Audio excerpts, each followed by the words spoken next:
अंधेरी रात का समय होता है। एक बंदा पेड़ से लटका हुआ मिलता है और ये पेड़ था एक पीपल का पेड़। लोग कहते हैं ये उसकी गलती की वजह से हुआ था। ऐसी क्या गलती हुई थी कि उसकी मौत इतनी भयानक हो गई थी। ब्रह्म राक्षस, एक ऐसा शैतान जिसके ऊपर मंत्रों का भी कोई असर नहीं पड़ता।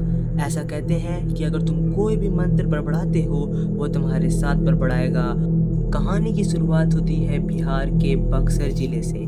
यहाँ पर एक बूढ़े आदमी ने अपना एक नया घर खरीदा था।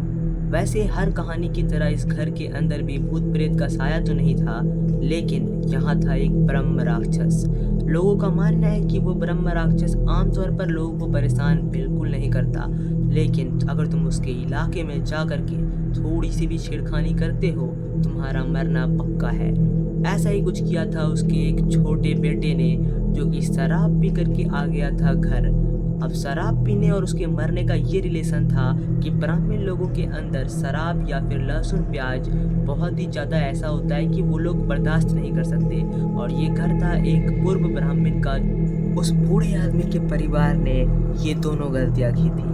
उसके घर में लहसुन प्याज भी बना था, जो कि आज के समय में बहुत आम बात है, लेकिन ये तो थी छोटी गलती। और एक बड़ी गलती थी शराब पीना, और वो भी एक ऐसी जगह पर जहाँ ब्रह्म राक्षस का निवास हो। कहते हैं कि उसका छोटा बेटा तो मरा ही मरा, लेकिन ब्रह्म राक्षस का साया उसके परिवार को परेशान करे जा रहा था। उसकी एक तरीके से बहुत जीवन कठिन हो चुकी थी, लेकिन उसका साया अभी भी कहते हैं कि वहाँ पर मौजूद है। तो आज जानेंगे ब्रह्म राक्षस का ओरिजिन, वो क्या होता है, कहाँ से आया था और उसकी शक्तियाँ क्या होती है, और क्या ये सिर्फ अफवाह थी या फिर इस कहानी के अंदर कुछ भी दम होता है। साइंटिफिक नज़रिया से लेकर के हर चीज़, चलिए शुरू करते हैं। महाभारत और पुराणों के अंदर ब्रह्म राक्षस का जिक्र मिलता है। हर एक पुराण के अंदर जैसे कि गरुड़ पुराण, स्कंद पुराण, इसके अंदर सेम ही बात लिखी हुई है कि जो भी ब्राह्मण पाप करेगा या फिर जिस भी ब्राह्मण को अपने ऊपर घमंड होगा वो मरने के बाद ब्रह्म राक्षस बन जाता है। ये एक सेम स्टोरी तुमको हर पुराण के अंदर मिल जाएगा।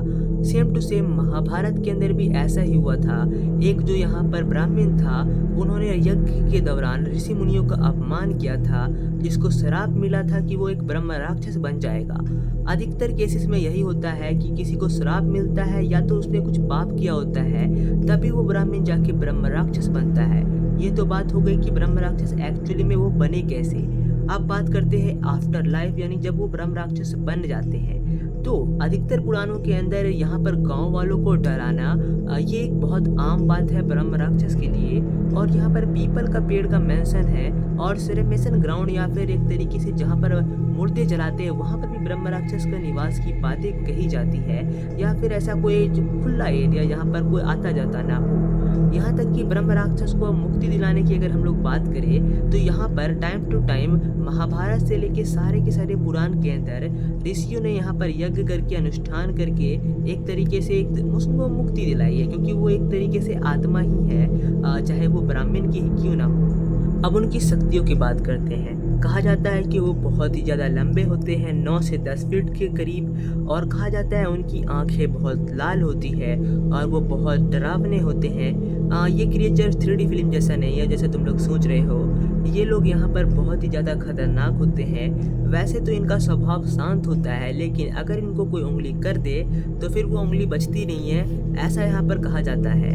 और तो और यहाँ पर ब्रह्म राक्षस का उम्र 3 से 4,000 साल या फिर 2,500 से 3,000 साल बताया जाता है। और तो और कहा जाता है कि ये जो विद्या होती है अपने जीवन की भूलते नहीं है। एक्चुअली में ये थे तो ब्राह्मण सी ना, तो इनके पास जितने भी मंत्र या फिर यज्ञ की जितने भी विधि थी वो तो इनको याद ही रहेगी, और यहाँ पर मरने के बाद भी ये उसका फ़ायदा उठा सकते हैं। और इनको मुक्ति दिलाना पड़ता है, तभी जा कर के यहाँ पर से ये जाने वाले हैं ब्रह्म राक्षस। और आमतौर पर ये ब्रह्म राक्षस हॉन्ट करते हैं ऐसे लोगों को जो कि यहाँ पर कुछ गलत करते हैं या फिर उनको तंग करते हैं। एक्चुअली में यहाँ पर ब्रह्म राक्षस उतना कुछ खास नहीं लग रहा होगा तुमको, लेकिन कहा जाता है कि ये जो एंटिटीज होती है भूत प्रेत आत्मा, इसके अंदर बहुत टॉप पर ब्रह्म राक्षस आते हैं, क्योंकि इनके ऊपर मंत्रों का कोई असर नहीं पड़ता, जैसे कि मैंने तुमको वीडियो के स्टार्टिंग के अंदर ही बताया था। और अब बात करते हैं ये वाली घटना के बारे में कि यहाँ पर ये जो ब्रह्म राक्षस का जिक्र हो रखा है, ये क्या साइंटिफिकली पॉसिबल भी है या फिर यहाँ पर ये सिर्फ अफवाह है। अब जब मैंने यहाँ पर थोड़ी रिसर्च की ना, तो मुझे एक डेढ़ कमेंट्स और मिले। एक्चुअली में ये भी इंटरनेट से उठाई हुई स्टोरी होती है। तो यहाँ पर मुझे एक डेढ़ कमेंट्स मिले जिसके अंदर पता चला कि ये सारे जितने भी गतिविधियाँ हुई, ये एक लेजेंड्स की तरह है। बोले तो यहाँ पर ये एक तरीके से सुनी सुनाई कहानियों की तरह है, जो कि जनरेशन्स के अंदर पास ऑन हुई है। तो यहाँ पर ये सच भी हो सकती है और गलत भी हो सकती है। अब बात कर लेते हैं कि क्या एक्चुअली में यहाँ पर किसी को यहाँ पर मारा जा सकता है। तो हाँ, मारा जा सकता है। पीपल के पेड़ में किसी को लटकाया जा सकता है, लेकिन ऐसा भी हो सकता है कि कोई दुश्मनी के कारण हुआ हो, या फिर कुछ और भी हो सकता है। अब यहाँ पर कुछ कहा नहीं जा सकता, क्योंकि ये जो ब्रह्म राक्षस का जो टेल है या फिर एक तरह से कहानी हो गया, ये ब्रह्म राक्षस का कहानी बहुत पुराना है।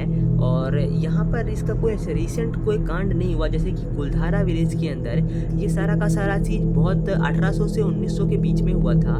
तो इसके ऊपर हम लोग पता कर सकते हैं कि ये रियल है या फिर नहीं है, लेकिन इसके अंदर पता करने का यहाँ पर कोई भी यहाँ पर सिस्टम है नहीं हमारे पास। तो ये थोड़ा सा अजीब ही हो जाता है। अब थोड़ा और हम लोग बात करते हैं ब्रह्म राक्षस के बारे में ही। तो कुछ जगह ना ब्रह्म राक्षस की यहाँ पर पूजा भी होती है, जैसे कि साउथ लेजेंड्स के अंदर इनकी पूजा भी की जाती है, जिसके अंदर मैं यहाँ पर तुम लोगों को आगे की चीज़ें बताता हूँ। वैसे तो तुम लोग सोच रहे होगे ब्रह्म राक्षस को देवता मानना ये थोड़ा अजीब नहीं हो गया, ये तो कोई शापित आत्मा है ना। तो एक्चुअली में ना केरल, कर्नाटक और महाराष्ट्र के कुछ मंदिर हैं जो कि ब्रह्म राक्षस के ही हैं। यहाँ पर लोग एक तरीके से ना पूजा भी करते हैं, नारियल का चढ़ावा चढ़ाना और यहाँ पर बलि देना बहुत ही ज़्यादा आम बात है। अब बात करते हैं कि गांव के अंदर एक्चुअली में इनको देवता क्यों कहते हैं। तो कुछ लोगों का मानना ये भी है कि ब्रह्म राक्षस गांव की सीमा की रक्षा करते हैं, और यहाँ तक कि कुछ तो लोग ऐसे भी तुमको मिल जाएंगे जो कि उनको देवता के रूप में मानते हैं। क्यों? क्योंकि उनको कोई वरदान चाहिए या फिर उनसे डरते हैं। ये डर भी एक बहुत बड़ा कारण है कि अगर वे ब्रह्म राक्षस को पूजेंगे ना, तो ब्रह्म राक्षस उनको कुछ करेगा नहीं। इसके कारण भी बहुत लोग यहाँ पर ये चीज़ें करते हैं। और यहाँ तक कि कुछ तो लोक देवता भी कहते हैं उसको। लोक देवता एक तरीके से स्थानीय देवता को कहते हैं।